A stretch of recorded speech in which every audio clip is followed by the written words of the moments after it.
Today we are going to cover the pharmacology of antidepressants.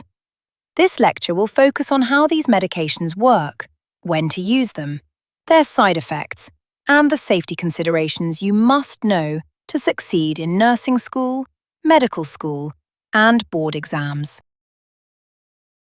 By the end of this lecture, you should be able to explain the neurobiology of depression, classify antidepressant medications, describe their mechanisms of action, recognize key side effects, and apply this knowledge to clinical and exam scenarios.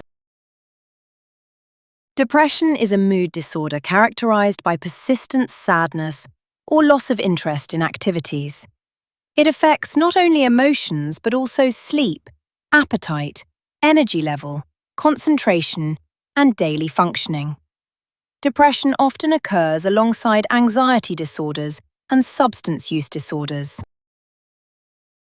Depression involves changes in brain chemistry and brain structure.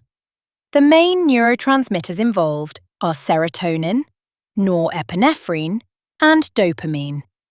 Brain regions such as the prefrontal cortex, limbic system, hippocampus, and amygdala are affected.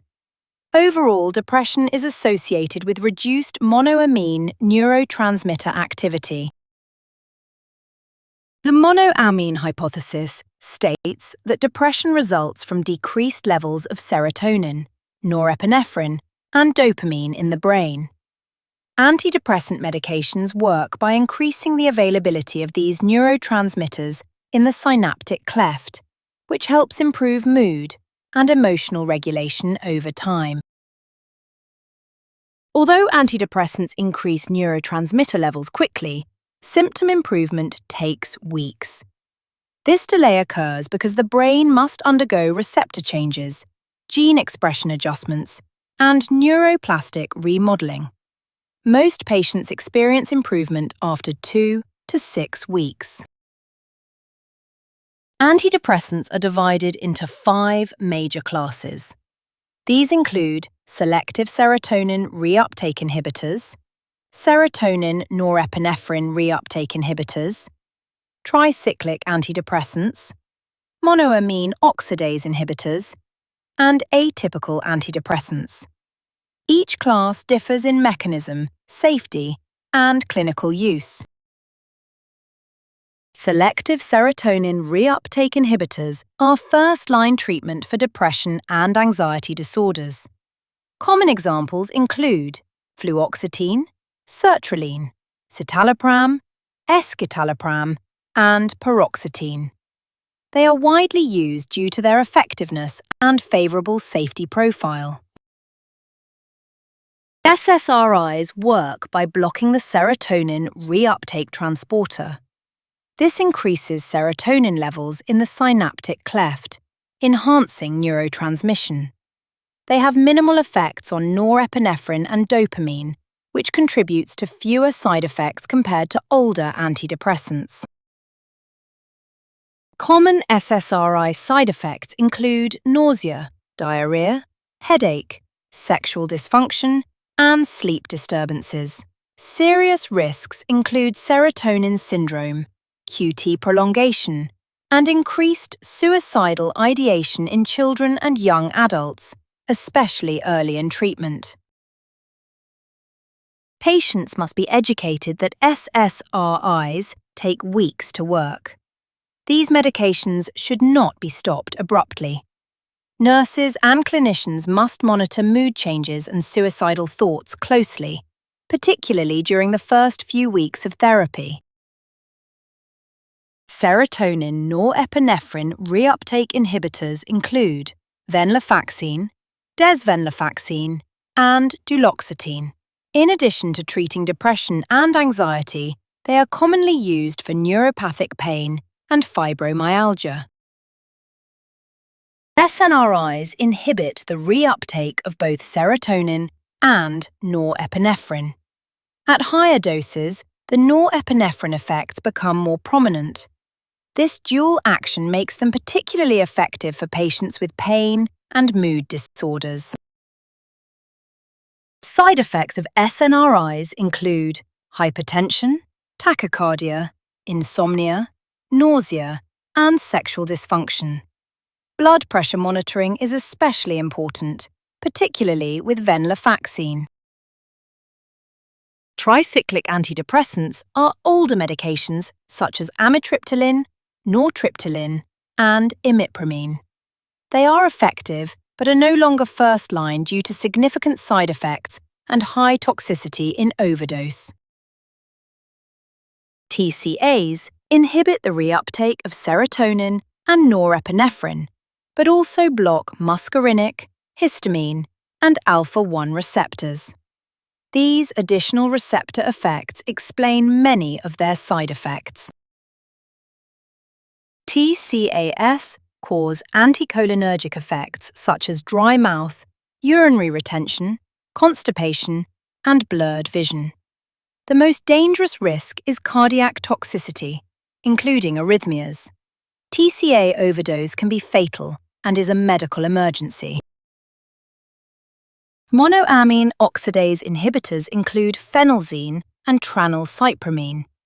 These drugs are rarely used today due to significant dietary and drug interaction risks.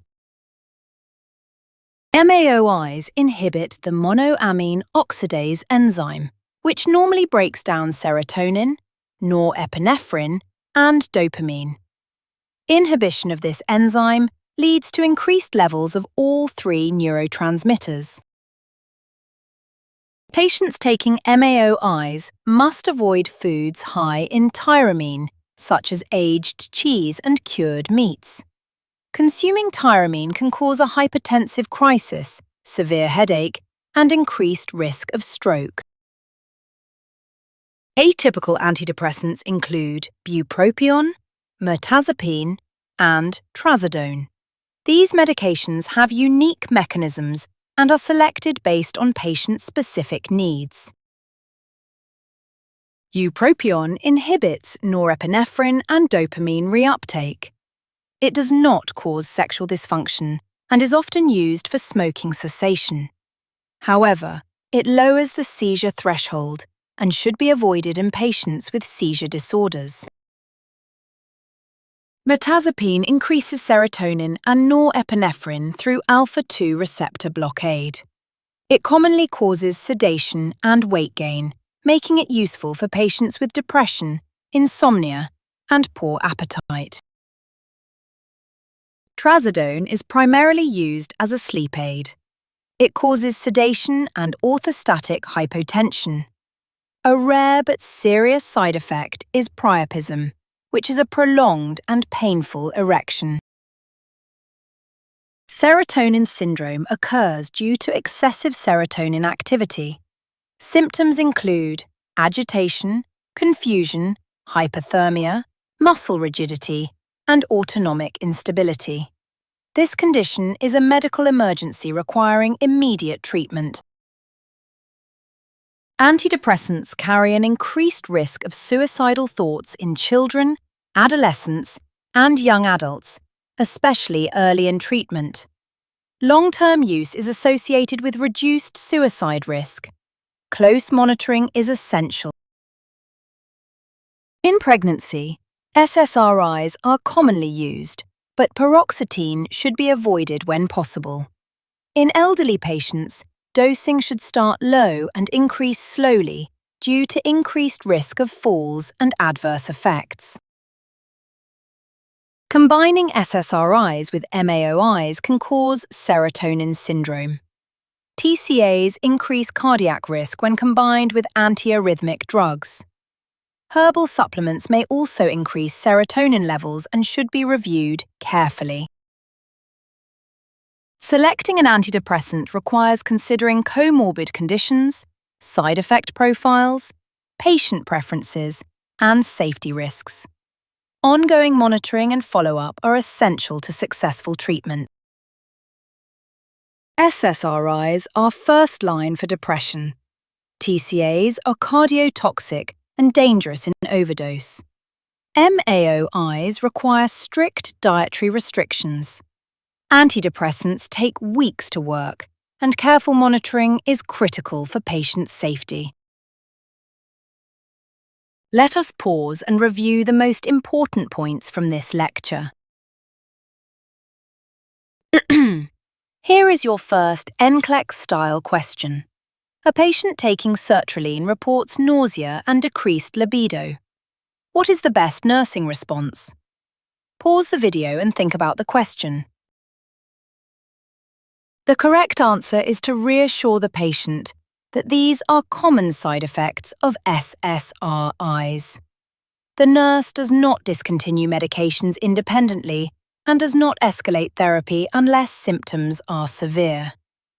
Education and reassurance are the priority. Next question. Which antidepressant requires strict dietary restrictions? Pause here and think. The correct answer is phenelzine. This is a monoamine oxidase inhibitor. MAOIs interact with tyramine-containing foods, which can cause hypertensive crisis. This is a classic NCLEX question. You have now completed a comprehensive review of antidepressant pharmacology.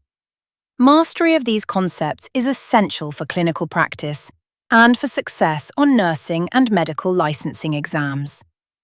Continue to focus on mechanisms, side effects, and safety considerations when studying pharmacology.